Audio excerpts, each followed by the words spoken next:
Hi friends, welcome to చిన్ని kitchen. ఈరోజు పనసకాయ దమ్ బిర్యానీ చేశాను.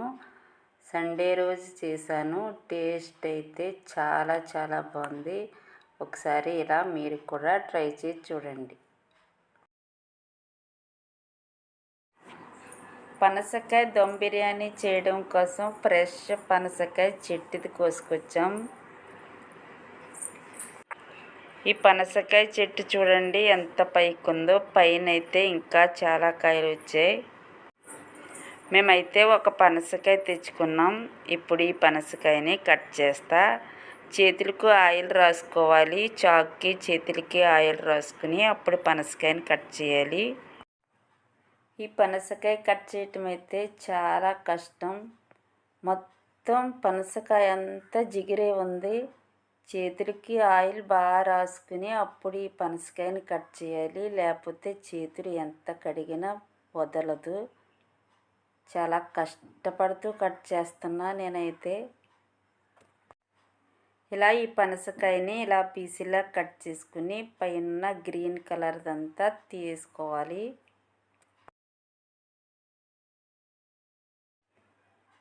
ఇలా గ్రీన్దంతా తీసేసిన తర్వాత ఇలా మధ్యలో ఉంటుంది కదా, ఈ మధ్యలోది కూడా తీసుకోవాలి. ఇప్పుడు ఇదంతా చిన్న చిన్న పీసుల్లా కట్ చేసుకోవాలి. నేనైతే దమ్ బిర్యానీకి చేస్తున్నాను కదా, కొద్దిగా పెద్దవే కట్ చేస్తున్నా. ఓకే, చూడండి ఈ సైజు కట్ చేసుకున్నా. ఈ దమ్ బిర్యానీ అయితే సండే రోజు చేస్తున్నా. అసలు మా పాపకి సండే రోజు చికెన్ లేకపోతే అస్సలు బాగుండదు. అందుకే చికెన్ పీసులా తినేస్తుందని ఇంత పెద్దగా కట్ చేసా. ఇప్పుడు ఈ కట్ చేసిన పనసకాయ ముక్కల్ని బాయిల్ చేసుకోవాలి. బాయిల్ అయిన వాటర్లో కొద్దిగా పసుపు సాల్ట్ వేసుకుని ఈ పనసకాయ ముక్కల్ని బాయిల్ చేసుకోవాలి. ఫుల్ బాయిల్ చేయకూడదు, హాఫ్ బాయిల్ చేయాలి.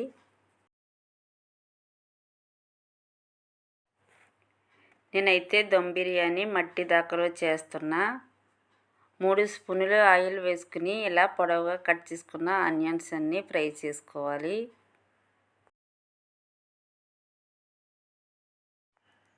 ఓకే, చూడండి ఆనియన్స్ అయితే ఫ్రై అయిపోయి ఇవి వేరే ప్లేట్లు తీసుకోవాలి. అలాగే బాయిల్ చేసుకున్న పనసకాయ ముక్కలను కూడా వేసుకుని ఫ్రై చేసుకోవాలి.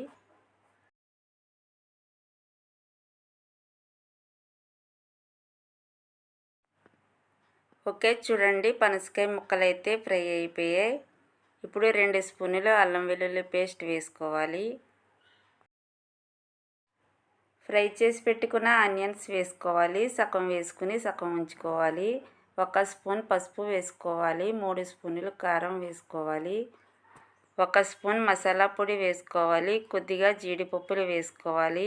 ఇవన్నీ బాగా మిక్స్ చేసుకోవాలి. టేస్ట్కి తగినంత సాల్ట్ వేసుకోవాలి. 1 కప్పు పెరుగు వేసుకోవాలి. ఈ కర్రీని అంతా ఒకసారి మిక్స్ చేసుకోవాలి. 3 పచ్చిమిర్చి కట్ చేసి వేసుకోవాలి. కొద్దిగా వాటర్ వేసుకోవాలి. ఈ కర్రీని అంతా ఒకసారి మిక్స్ చేసుకుని మూత పెట్టుకుని కుక్ చేసుకోవాలి. 3 గ్లాసులు బాస్మతి రైస్ తీసుకున్న ఈ రైస్ని నీట్గా కడిగి నానబెట్టి పక్కన పెట్టుకోవాలి. రైస్ని ఉడికించడం కోసం ఎసరు పెట్టుకుని మసాలా అన్నీ వేసుకోవాలి.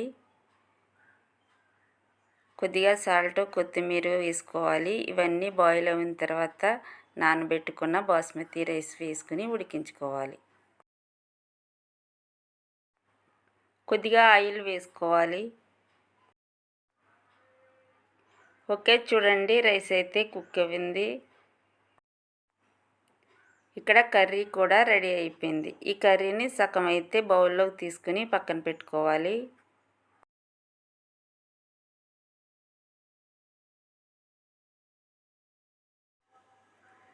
రైస్ అయితే హాఫ్ బాయిల్ అయిపోయింది. ఇప్పుడు దమ్ము వేసుకోవాలి. ఒక చిల్లులు గట్టి తీసుకుని ఇలా వాటర్ అంతా ఉంచేసుకుని ఈ రైస్ని మాత్రమే ఈ కర్రీలో వేసుకోవాలి. ఈ రైస్ ఉడికించిన వాటర్ ఉంటుంది కదా, 2 గరిటెలు వాటర్ తీసుకుని ఈ కర్రీలో వేసుకోవాలి. బాగా కుక్ అవుతుంది. ఇప్పుడు ఉడికించుకున్న కర్రీని వేసుకుని ఇలా పరుచుకోవాలి. ఫ్రై చేసుకున్న ఆనియన్స్ వేసుకోవాలి. అలాగే కొద్దిగా కొత్తిమీర, పుదీనా కూడా వేసుకోవాలి. ఇలా ఇవన్నీ వేసుకున్న తర్వాత మళ్ళీ ఉడికించుకున్న రైస్ వేసుకోవాలి.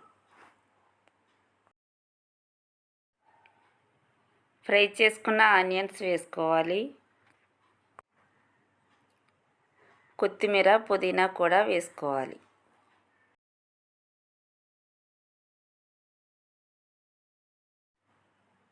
ఒక స్పూన్ నెయ్యి వేసుకోవాలి. ఇప్పుడు మూత పెట్టుకుని కుక్ చేసుకోవాలి. చూడండి, మూత పెడితే ఆవిరంతా బయటకు వచ్చేస్తుంది. ఇప్పుడు ఈ మూత తీసేసి ఒక స్టీల్ ప్లేట్ వేసి మళ్ళీ ఈ మూత పెట్టి కుక్ చేసుకోవాలి, ఆవిరి బయటికి వెళ్ళకుండా.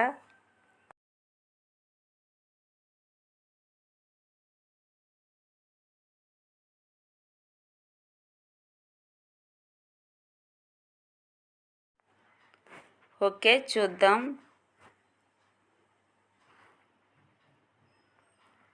వావ్, చూడండి, పనసకాయ దమ్ బిర్యానీ అయితే రెడీ అయిపోయింది.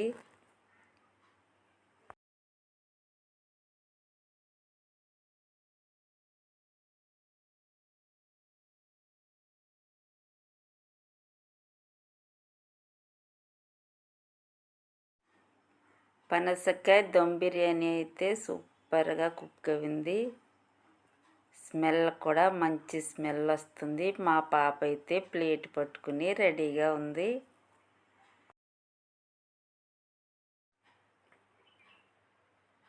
ఇలా సర్వింగ్ ప్లేట్లో తీసుకుని పక్కనైతే పెరుగు చట్నీ చేసి పెట్టా, అది కూడా వేసేసుకొని 2 కలుపుకొని తినేయాలి. చాలా చాలా బాగుంటుంది.